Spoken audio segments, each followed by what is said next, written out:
as well as e-learning, as well as the occasional training course. Technology is getting to be quite important, but so is the people bit of learning, the social bit of learning. So they'll also look to their professional bodies and CPD, continuing professional development. In other words, making sure they'll stay up to date. They'll use consultants to come and tell them how to do something. They'll use mentors, just like we have at university, and they'll use coaches to try and help people who are finding difficulty in learning certain bits of their job. So there's the people-y stuff as well as the technology stuff. But they'll also be phoning a friend, and they'll also be using the media. And bearing in mind what I'm saying, what we need you to do is to be a critical consumer of knowledge. What this is not critical. Well, apart from being critical of the BBC just at the moment. But, you know, we can't just pull it out of a newspaper and apply it, obviously. So the one great thing you're going to have through your university career and after it is that ability to critically consume the information that's given. And some organisations follow that line and they say, okay, we'll take some of our people and we'll put them through business qualifications. There might be some in the audience today who are sponsored to be here. That does happen. Basically, learning in business, in the workplace, is about the new.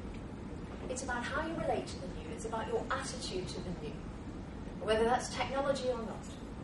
So if you have a look at this quote from McGurk and various other people who did this research for Universities UK back in 2010, driven environments, that describes the environment of every business, whatever sector. Learning and development, more about equipping people in work to operate in a new environment, new cross-functional tasks, new responsibilities, or enhancing productivity by doing something better. We need people learning and technology learning, and we need you. We need people who've spent time learning, who've become experts in learning. That's what we're expecting of you. At least it's what I'm expecting of you, and I'm sure many others are too. Okay, so what have graduates got to offer business? Last poll, mobiles out, please.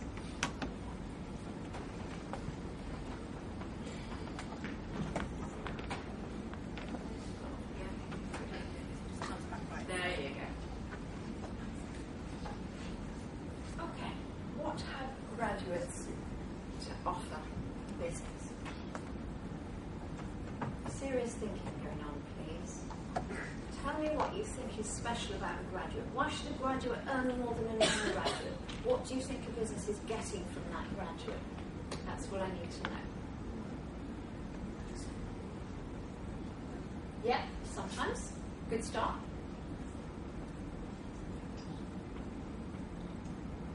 Like that one. Right, dedication. That's excellent. Except we ask you to dedicate yourself to learning and unlearning and critically consuming, and your company will ask you to dedicate yourself to its brand. New stuff. Okay. I don't think so. In fact, that's a very good reason not to. Expert knowledge maybe. Experience, yes. Experience of what? Is there been a placement experience? Experience of learning maybe. Creativity? Possibly. Fresh brain. Being independent. Love that. It's nice.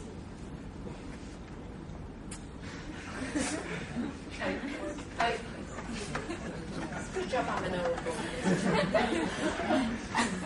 Come on. Ethnic diversity, is that what graduates offer? I can go straight to the docs and get ethnic diversity. I don't need to get it from university. Creative skills, yes. We got any other sensible suggestions, guys? Yeah, I agree.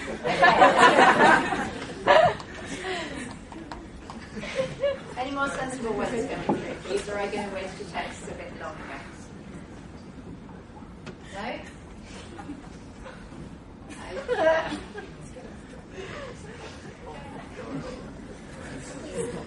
Okay. So, apart from total rubbish, which obviously means you're very good at tech skills, so they're getting something. They're getting an understanding of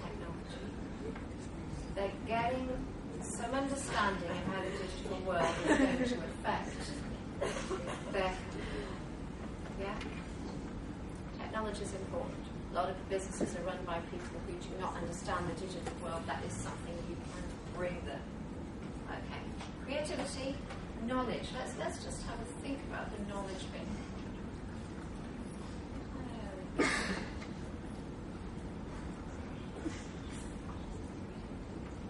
What do they want? Because what some of you have said is being content, knowledge. Yeah, same thing? Do they? Yeah.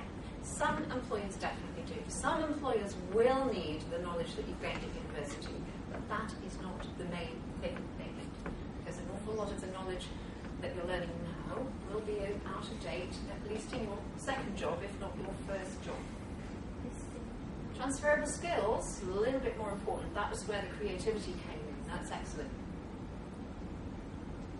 People who are not confused by numbers, please take this to heart. It's absolutely vital. Any employer wants a graduate to be able to clearly be able to see pictures in numbers, to be able to manipulate number and not get the wrong answer. And people who can evaluate information. That was the bit about critical consumption. That is what we need. I don't know whether you can see in the detail of that picture. This is taken at Let's Do Business in Hastings 10 days ago. And there's a stall down here with a roulette wheel, which says, in business, it rarely pays to gamble.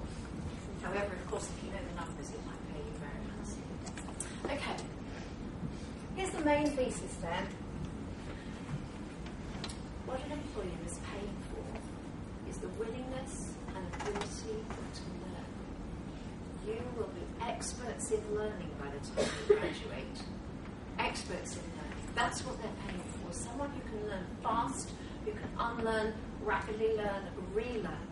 Get involved with the brand, get involved with an organisation's motivation, an organisation's culture, switch their ideas and work for that objective. NewVocationalism.org is a website, it's a picture right down there, which has the paper that we've published, myself and two colleagues, including Asha Rasbilios, even we may have met in the business school, about this. This is why I'm not just pulling this off the top of my head. We are pretty clear that employers are paying a graduate premium for the willingness and ability to learn that you come out with. Other research too. This is from a report published on Universities UK by Harvey and a number of others. It talks about skills that employers want. You might notice, it's very tiny on the screen, but it says willingness to learn right at the top there. It's got commitment. Someone gave me that answer, which was brilliant. Self-motivation, teamwork, communication skills, cooperation. These are the things that we're trying to do through assessing group work. Hugely important. There's a list of 62 skills on there. That's pretty testing. Worth having a read through. You can get this presentation later if you want to. But basically, employability is not about content. It's much more about what you do with that content. It's primarily about learning, not least learning how to learn. Not a product, but a process. A great process over the next few years for you. Training has a very short shelf life. It's far more important for employers that graduates have a range of attributes to empower them as lifelong learners. That's what they need. This picture was taken last week in London at the Royal Society, and it's demonstrating something being used in a university which runs a course for dental practitioners, people who work on your teeth. And this is using haptic technology, using touch, feel, and 3D video to enable, 3D projection, to enable people to practice on teeth.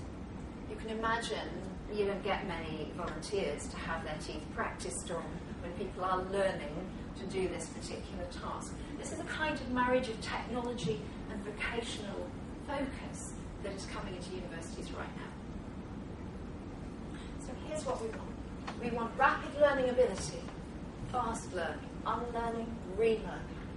We want people used to technology for learning and using it overtly, not covertly, in the classroom, using it for learning, using it for grabbing information, capturing stuff. Great communicators, independent learners able to go off and do a task. That's certainly what you need to do at work. Team players as well as leaders. So there we go. There's the picture of what employers want according to the research that's out there. And what I've tried to do is bring together these three ideas. How you learn right now, how universities put packages together and different sorts of delivery to help you learn for the workplace, and what employers actually want and how they learn in the workplace too. Try to put those three things together, and I hope that's made some sort of impression, but maybe this will make more.